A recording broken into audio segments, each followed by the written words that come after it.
Bounce House business practices. Things we do to ensure that our business runs smooth. So, taking a deposit. We take a deposit of, well, right now it's $20, but for since we started 9 months ago in a new city, we've been doing $40 deposits. In our previous 8 years of business, we didn't take a deposit because we started out with just a couple of units and we weren't depending on the bounce house business to say pay our bills. So for the first couple of years, we were not taking deposits because we didn't feel threatened by the idea of a cancellation, and we didn't get many cancellations. So because we started out for the first couple of years not doing deposits, then we continued for 8 years without taking deposits and didn't really have much of an issue with cancellations. And if we did get a problem with cancellations, we would start taking deposits. But now, 9 months ago, we started business in a new city, a much bigger city. So this means our deliveries could end up, instead of being, 15 to 20 minutes away from our location, we could end up going have to drive 40 minutes. And we expected to have a lot more customers in a wider range, bigger area. So in that case, it's best to take a deposit, a non-refundable deposit for every scheduled delivery. No deposit doesn't go on the calendar. So up until like last week, we were doing $40 deposits, and then last week we decided to change that to $20 deposits. My experience with the $40 deposit is, I think that's that's like a deposit, whereas, anything can happen and the customer has to cancel, right? And canceling means you don't get your deposit back. So there are things that can happen that are beyond the customer's control. Like I could be a customer and I'm sure I'm having this party. Okay, I'm gonna put a $40 deposit, but I'm not getting that back if something goes wrong, or some mistake happens and I don't need it. And the thing is that due to, financial constraints, right? That's a big word. On customers who are not confident, like are not fully confident that, man, can I risk $40?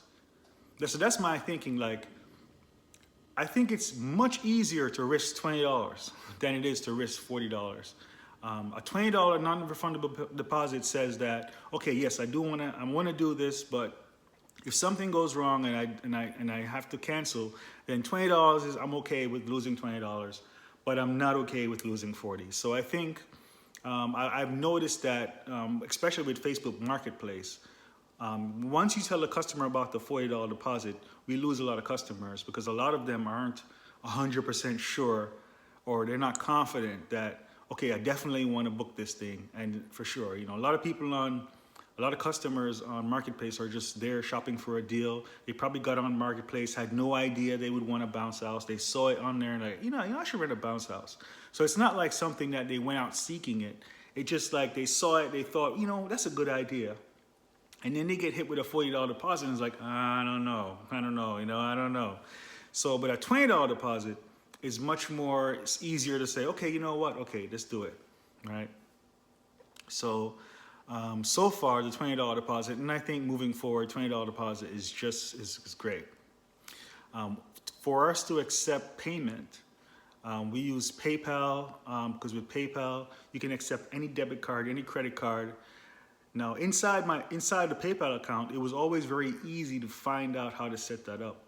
But inside PayPal, when you dig around and search around enough, you'll find a feature called Buy Button, right? So you set up a Buy Button. This is a button that you can put on your website where it says Buy Now, right? So, but when you set that up and they give you the code for the Buy Button, you also have the option of an email link. So you say, no, I want the email link. So this is now a link, right, that you can give to your customers, and that link, you can specify it to say $20, $40, or you can even say the customer types in the amount. So we use two links. One link that says there's $20 deposit, and if customer wants to pay via PayPal, we have a different link whereas they type in the amount that they want to pay. So if they wanted to pay $180 or $200 or $300 or $1,000, and they type that in and they pay the amount. Other than that, there's Venmo, there's Cash App. A lot of customers use Cash App, and what else is there? I can't. There's a couple of others, but the most popular is Cash App, of course, Cash, PayPal, and PayPal is good except for the fees, right? The fees, but hey, all credit card, processors take fees, so there's like virtually no way to get around that. What else? Oh yeah, so scheduling. We always schedule our deliveries at least 1 hour apart. And to play it safe, well actually 1 hour apart works. And then we give them delivery windows. So we don't say we're gonna be there at 10. Never say you're gonna be there at 10. Say, we'll be there between 10 and 11, right? So then if for whatever reason that we're not going to be there between 20 and 11, we can call back and say, well, we'll be there between 11 and 12.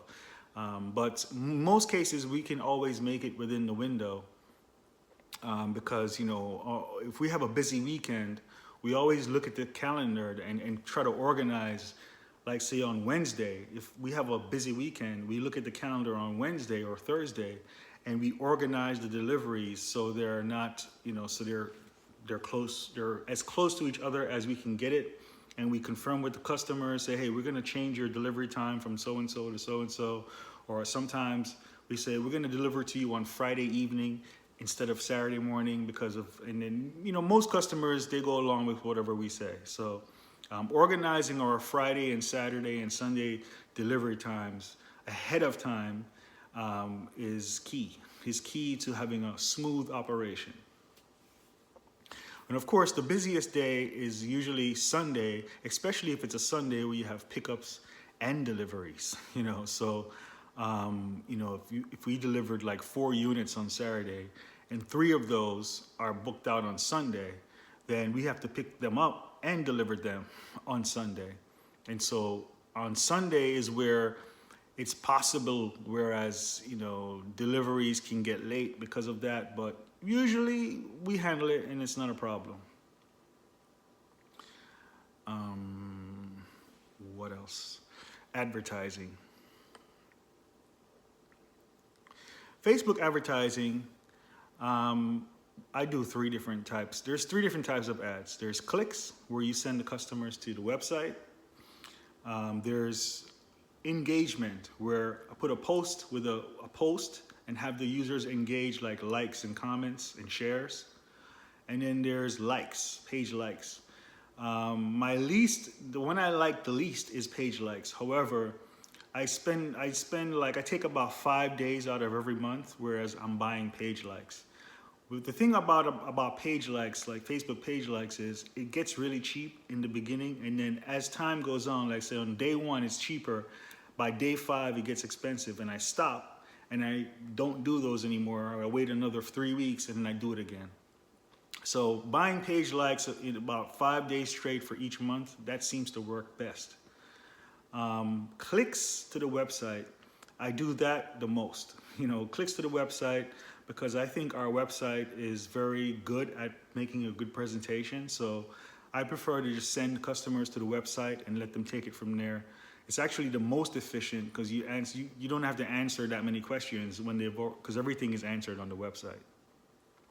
It's also, it seems like you get the most for your money as far as, in like the amount of engagement, clicks to the website. At least we do. And then usually when we have a lot of bookings and everything is busy, I do engagement. Whereas the customer doesn't leave Facebook. They stay on Facebook, they engage with the post. Sure, there's a link to the website in the post, on the top of the post, but the engagement is just for them to share, share and click and all that. And because we're advertising to our local area, and I target female, for the most part, I target female, because they're the ones who are more inclined to want to do a party, or want to organize a party. And so what else? So something I did discover just today with Google Ads is they have on Google Ads where you have auction statistics or something, where I can see the competition. So I've been buying Google Ads, search ads for months, and I never looked at that. And I looked at it today, and I see that we only have about 4 others who are competition. We're like number 3 as far as the our ads being seen. We're about number 3 or 4. So we get about 25% of the views. And so I think we're doing okay as far as the competition. And then because of that, now I get to look at the competition's websites, and I like our website. I think the difference between us and the competition is our units are newer, and our style, it looks more like more modern and forward. And I can see, whereas the competition is changed a lot of the things that they do based on how I think what we do. Right? Because like I would see, whereas months ago the competition didn't have the prices on their website, and months ago the competition didn't have any videos on their website. Now the competition has a big price on the website, and also the competition has links says click here for a video, but their videos aren't that great. So but it's nice to see. But I'm satisfied with how we look versus the competition. I think our units look better. Our approach to customer service looks better. We put our reviews on our website, and we invest a lot of effort into getting good reviews.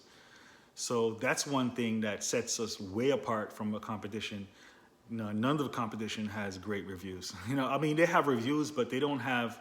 Their reviews doesn't compare to ours. Like, we have a lot of great reviews.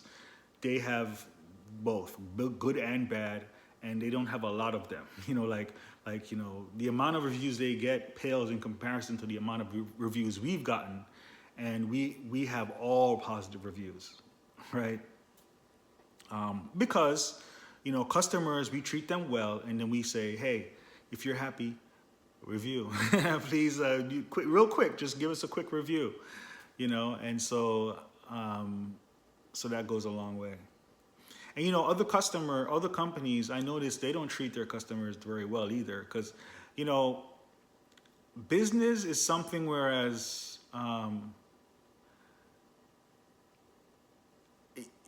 you can't, if you have, the thing is that if you have a bad day, or if you have any type of negativity in your life for any reason, you don't want to ever project that onto your business or your customers.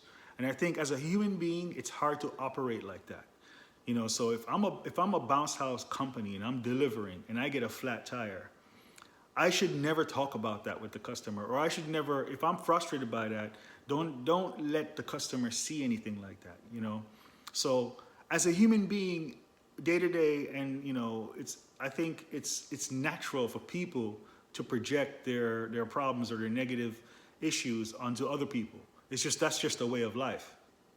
And I think for us, because we don't do that, we get straight to the business. We do me personally, I'm just always happy. When I'm dealing with people, I'm always happy. Like, you can sense that, oh, this guy, he ain't got no problems. It's like, that's me, right? And in Yulia, I would say she's the same, because we have simple lives. We keep it very simple. As long as our kids are happy, we're happy, and that's it. And that's it. Keep them happy, we're happy. And when you have complicated lives, you have a lot of people involved in your life, and you have to think about their problems and that problem and this problem, and go out and deal with customers. The customers, they're gonna see that, they're gonna feel that, they're gonna sense that. And that's just going to be a part of the experience, and so like we have like, there's companies, I see the reviews from these other companies, whereas the companies, they ask the customer to clean the bounce house, make sure it's clean. When we kind of like, you can't ask the customer to clean the bounce house, like, come on, don't do that, right? So and like, for instance, there's companies that they don't provide a water hose, like they charge extra. So Like they say, well, $5 if you don't have a water hose, extra fees for extra this, $5 for this, $5 for that. I'm like, customers, if I'm a customer, I don't want to deal with that. I mean, I think about what do I want when I call a Boss House company. I just want to pay them and they do everything. And I don't even want to talk to them. I don't want to just get it done, man. Just put it up, get it done. And that makes me happy. I think most customers are that's how they are. The only ones who talk a lot is the ones who have had bad experiences and they don't trust you. So they want to talk to you a lot to figure out, man, can I trust these? But that's about 10% of customers that we deal with are like that, right? And so, yeah, yeah. We have a new song that we're singing now. Two bookings a day keeps the monsters away. So I figured that if we get 2 bookings per day, it would equal 60 for the month, right? I think our record is about 30 something for the month. So I think that song, because it seems like 2 a day doesn't seem like much. Like we get way more than 2 inquiries per day, 2 customers who are interested. We get it like 5 or 6, I think, or 4 per day who are interested or having questions. So to get 2 out of that per day, I think that's a realistic goal to have. But if we can do that, man, and over the next 3 months, what is this? October, November, for the next 2 months, because December is probably going to be slow. If we can do that for the next couple of months, do 2 a day, 2 bookings a day keeps the monsters away. If we can do that, I project that's like 60 deliveries would generate around $10,000 in profit. That's after expenses, and $10,000 in profit for a couple of months would set us up for the slow time, which is January and February. Whereas we won't be earning enough to pay all the bills, and if we can earn that before the time comes, that would be great, because then we can skate. We can skate through those slow months, and we will still be getting bookings, but enough to really, for us, it's just the rent. It's just the rent. The rent is the big bill. The rent and the car payment. Those are the big bills. The rent and the car is like $3,000. That's it. It's like $2,000, $3,000. That's a lot of money. Other than that, it's just food and like electricity and all that stuff, which Bounce House business can definitely pay for that, even during the slow months. So if we can have 1 month of doing 60 for that month, like we get a really successful month, that would set us up to be able to handle January and February, the slow months, and then March business picks up, and then it's just like kicking real strong from March all the way to December. So I think next year is going to be amazing for us, because we'll have a lot of units, we'll have repeat customers, we'll be much more settled in as far as finances go. I'm really looking forward to what business is going to be like, and I definitely see us having at least 1 employee next year to help us out with all the business, and that's good. Yeah.